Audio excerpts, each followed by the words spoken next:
Kami yun. Sa jail kami noon. Ito. Wagul-wagul. Nagtayo kami ng opisina, sumbungan ng mga dalaw. Pinalo ko kagad ng garap niya sa ulo. Kilala mo yung sinuntok mo? Kasama ko yun mula Iwahig. Nag-surrender siya ng matalas, pero may matalas siya dito. Kakainin nung atay niya. Kinabukasan, sinet na. Binubutas na yung pader. Yung 22 komando. Sinumpak yun. Yung kasama namin. Loko-loko talaga yun. Pag sumisikat ka, papatayin ka nun. Ang ginagawa niya doon sa city jail, huwag niyong gagawin dito, ipapatay ko rin kayo.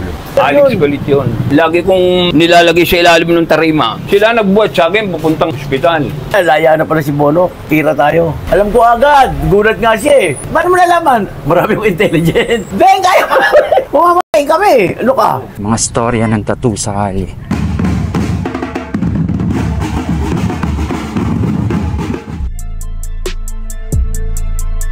Mga tinta nasa loob ng karayong pag tinatak na sa balat ay nagkakaroon ng malalim na kahulugan ng imahe. Wagul-wagul. Kami yun. Ano yun? Sa jail kami noon. Ito. WWD.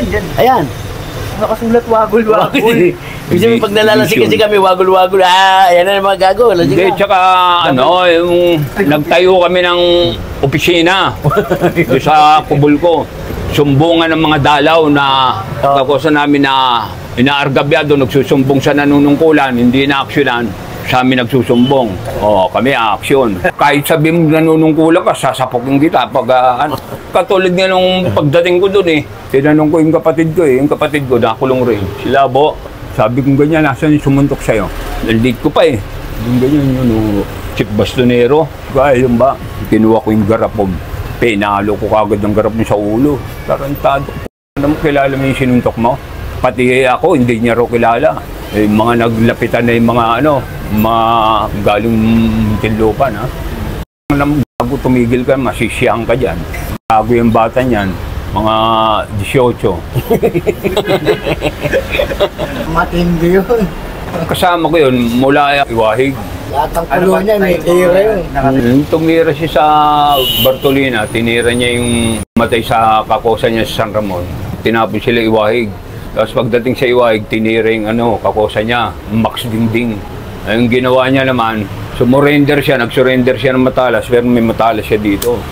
Gano'n magdala ng matalas yun. Tapos ngayon, pagpasok niya, tinira niya yung patay doon sa kakosa niya. Surrender na ng matalas Siyempre, isip nila, wala na. Bartolina yung papasukin mo yung patay niya, yung pinagsabihan siya na kakainin nung atay niya. Sinabi niya, kakainin mo ba? Kinabukasan, sinet na. Yung binubutas na yung pader. Tapos ang usapan namin, pagpasok namin, tsaka patay ng ilaw. Papasukin namin yung brigada Pagpasok namin, tsaka papatay ng ilaw. Hindi pa kami nakakapasok, pinatay. Di atras kami. Wala ka nang makikita doon. Galing sa liwanag na, ayun, nung 22 komando. Sinumpak yun. Sinumpak ni Boeing yun. Ilang hakbang lang. Yung laking tao rin ng Boeing. Pag sinumpak. Baliktad, sabay pasok na kami. Ayun mga nagtatag mo. Waray 22 yun. 22 komandos yun. Waray 22. Yung kasama namin. Loko-loko talaga yun. Or bahala naman yun. Yung nga sa city dyan, may patay rin yan sila Pag sumisikat ka, papatayin ka nun. Isang linggo na nakatarima yung tao, patay na pala yun. Patay na ba yun? Hinahawakan lang nilang ganyan, nakatarima. Nakatagit ng Sa jail yun, kaya humigpit ang jail. Kaya pagdating sa Muntinlupa, mga napapraning, sabi kong ganyan huwag kayong mapraning. Ako, kilala mo ako, Baydo. Ang sabi kong ganyan, problema doon. Ang problema dito. Problema sa laya. Dahil pag pinasok mo yung problema dito, mamumroblema kami niyan, yung ginagawa nyo. Tapos hindi naman mga totoo.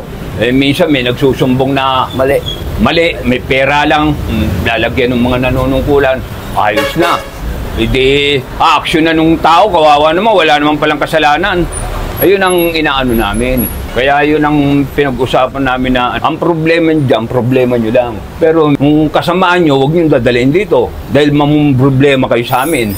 Ang ginagawa nyo doon sa city jail, huwag nyo gagawin dito, ipapatay ko rin kayo. At doon ganyan sa kanila. Kaya mga napapraning, papalipat ng ibang Sabi kong ganyan po. Yung matino nga ron, nasisira ulo. Sira ulo, Gawa-gawa kayo ng kalokohan nyo. Ngayon, nakukonsensya kayo. Alex galit yun. nandun tayo sa City Jail na lagi kong nilalagay sa ilalim ng tarima. Bartolina ko yun eh. Kung ilalim ng tarima ako, pasok ka dyan, ano mo, gugulting ka na naman ng tao. Makulit yun. Siyempre, pag nakita nasan mga animal, mga nanunungkulan, wala, nandun kay Anding. Hindi na nila maano. Nung binato ko yung granada, sila nagbuhat sa akin, pupuntang ospital. Marami sila, si Kabady. Lahat ang makukulit, doon ko nilagay sa pinto. Ito, pinto to. Ay, ang kalaban na yan. Kaya kailangan ma-alerto kayo. Dahil pag hindi kayo alerto, kayong mamamatay.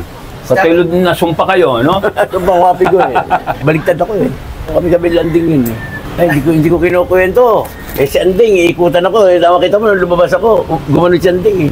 Tahimik lang ako eh. Hindi niya alam, labas na ako, hindi ko na siya kinakausap eh. Mamaya, biglang may tumira dito, turo ako. Eh, puro gago tao ron eh. Laya na pala si Bono. Tira tayo. Puso pa naman ganun doon. Wala na, dire-diretso na ako. Hindi na ako nagpaalam sa kanila eh. Tinatawag ka sa opisina. Tatawag ko sa opisina. Tapos pinasulat ako. Kasi akala na may tama ka sa ulo eh. O, ano ka, euro. Drawing ka. Hindi ako marunong mag-drawing eh. Mag-drawing ka, miss ka ng drawing. Tao, lalaki, tapos babae, nanay ko. Tapos ako. Sino tong bata? Ako. Kasama nila ako. Ikukwento mo yung dinrawing mo. Hindi drawing mo, kukwento mo. Euro nga eh. Kahit naman ako, nung lumaya ako ito. Lumaya ginagawa.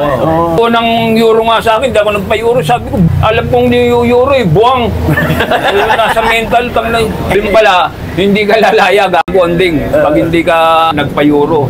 O di, nung sumunod na nag-ano ng euro, o pa-euro na ako. Alam ko agad, gulat nga siya eh. Gabi siya lumabas.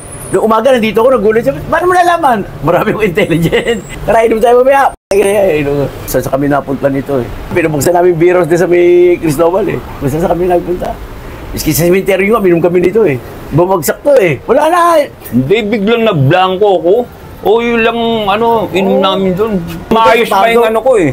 Biglang na blanco ko, nawala ako. Yung motor gumagano si may sewang eh. Naku, ihinto ko. Deng, kaya pa. Di, andar na naman ako. Mamaya, Deng, kaya pa. Mamamayin kami. Ano ka? Laki ni Anding eh. Yung ginawa ko, hininto ko na lang sa Pahardo. Inakay ko na lang. Nakay ko na si Anding dito. Sabi naman ni nanay, Bono, nagagalit sa akin. Ba't siya lasing? Ikaw hindi! Masasabi ko lang, dapat magsama-sama na sila. Para wala nang gulo. Magkaisa. Dahil wala nang mangyayari niyan, patay ng patay, madagdagan lang kayo ng asunto. Wala rin, kayo datnan. Sa totoo lang, wala man tayo pinaglalaban eh. Kapag kayo naargabyado yung bala, titira naman, tirahan, wala naman. Dapat yan, huwag na nilang pairali ng pangkat. Yung mga prat-prat dito sa labas. Prat ang magulo, ngayon. Dapat yan, mag-aral sila mabuti. Kasi kasuhin nila yung pag-aaral, hindi yung prat na iniintindi, puro kaguluhan. Wala naman mangyayari. Pag napatay naman sila, sabi ng ina, mabait. Nasa kalsada nga eh. O kapag rayutan eh.